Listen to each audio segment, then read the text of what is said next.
Niranjan Markam.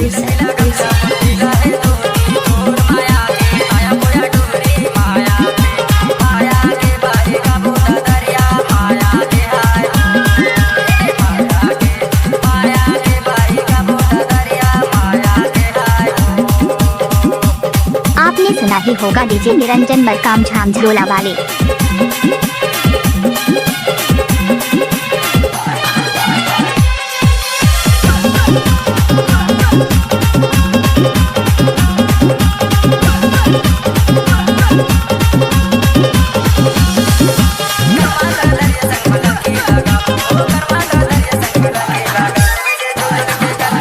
DJ Niranjan Markam.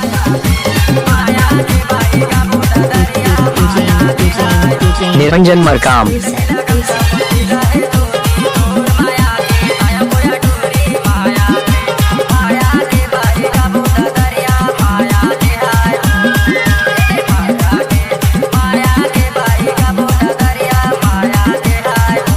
आपने सुना ही होगा डीजे निरंजन मरकाम मामा टोला वाले।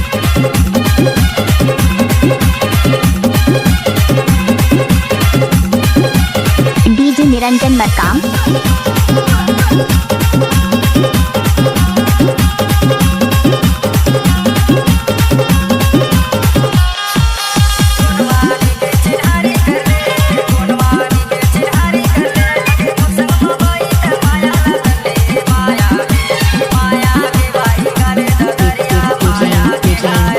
निरंजन मरकाम।